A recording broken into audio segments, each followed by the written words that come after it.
We'll be going over the IRS Interactive Tax Assistant tool that helps you determine whether or not you can deduct your medical and dental expenses on your tax return.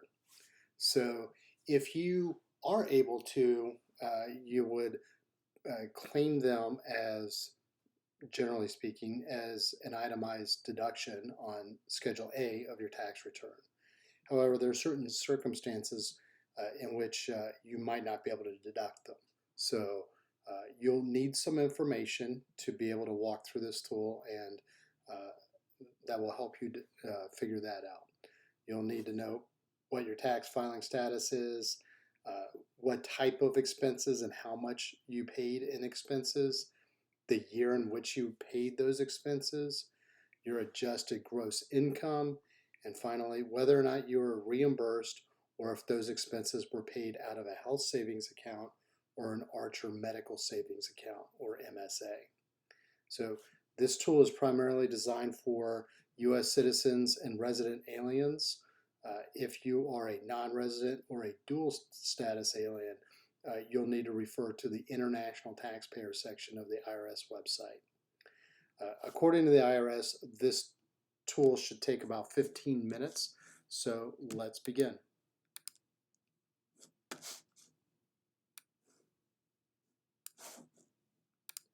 So at the time of this recording, the most recent tax year information that's available is for 2022.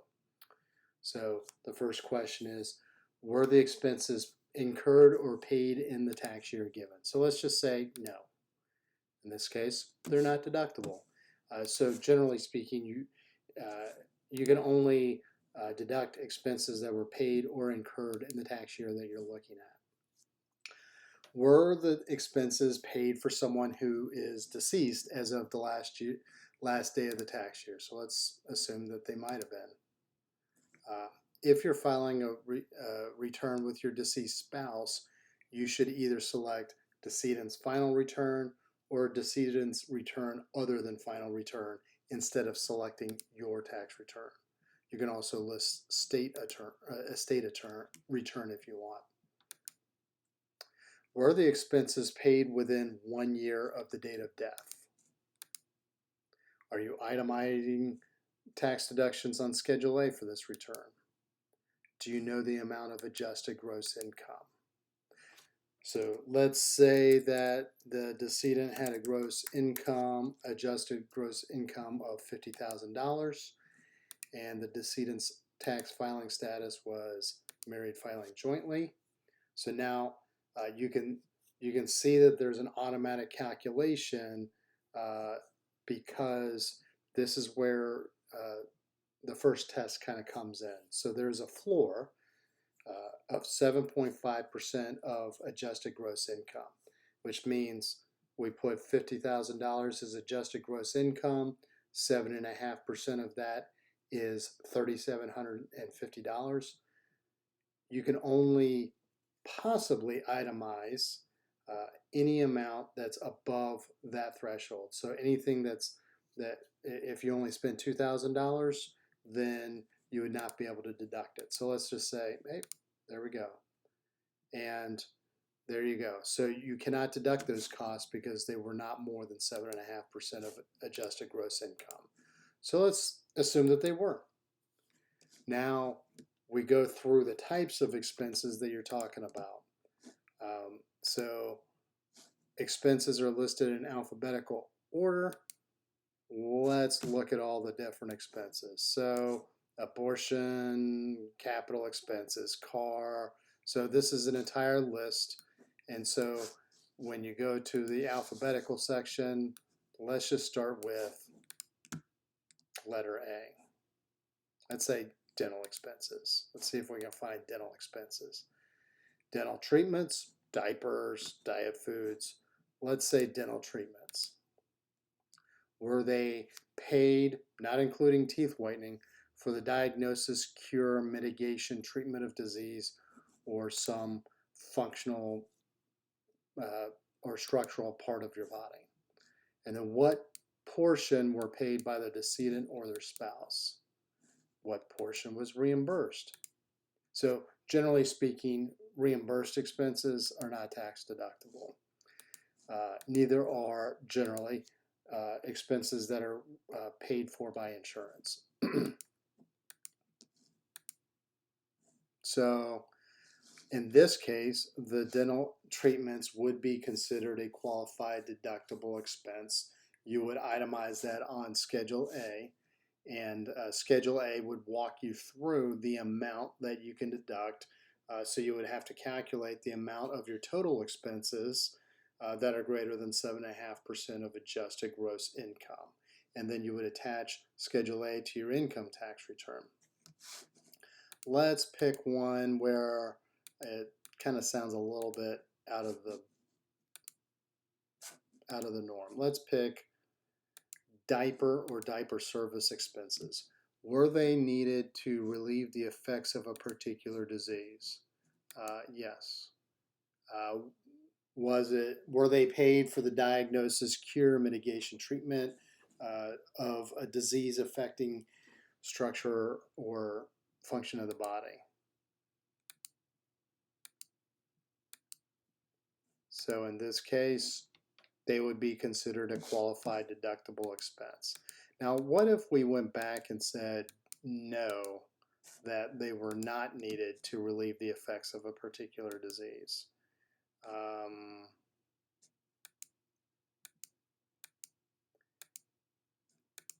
In that case, they would not be considered a deductible expense. So this tax tool would be good for you to explore certain expenditures to determine if that expenditure is tax deductible. Let's go through one more. I want to see something in particular. So let's see if let's talk about health club dues, right? So,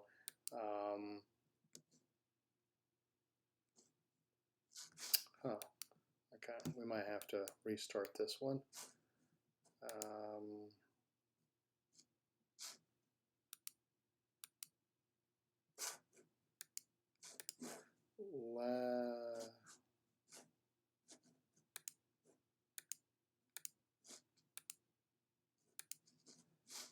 Let's see if we can find something. Sometimes when we go through this tool, if you go back and forth, you may need to restart the tool to clear the cookies because, yep, there we go. So basically, we get the same question about the diapers. So let's see if we can go back out of this tool and then we'll come back into it. So here is the deduction portion. We're going to go through and let's go down the route of not a decedent. So are you itemizing deductions on Schedule A? Let's just say that we are. Do we know the amount of adjusted gross income? We'll put in $50,000 again. And so we do believe that our estimated expenses are greater than the $3,750.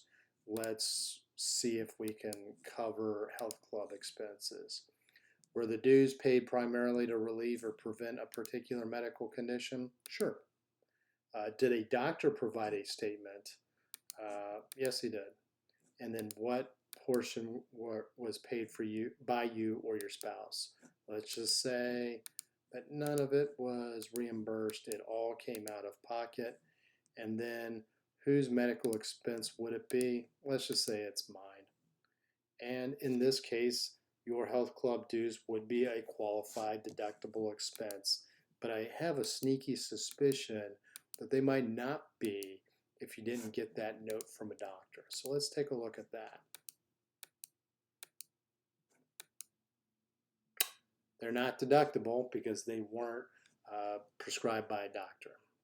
So that's the last example we'll walk through, but you can see that there's a wide variety of different types of medical or dental expenses. So you can walk through those and you can go back and forth if you want. Just make sure that you clear your cookies, because you might get, something like the diaper question popping back up when you're onto a different topic. So if that happens to you, then simply go to the home page or refresh your cookies and then start over again.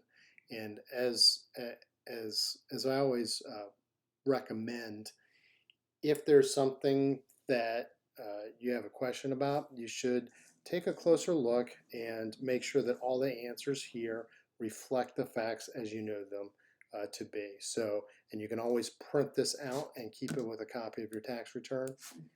That way, first, if you take a second or a third look and find something, you're more likely to avoid an audit in the first place.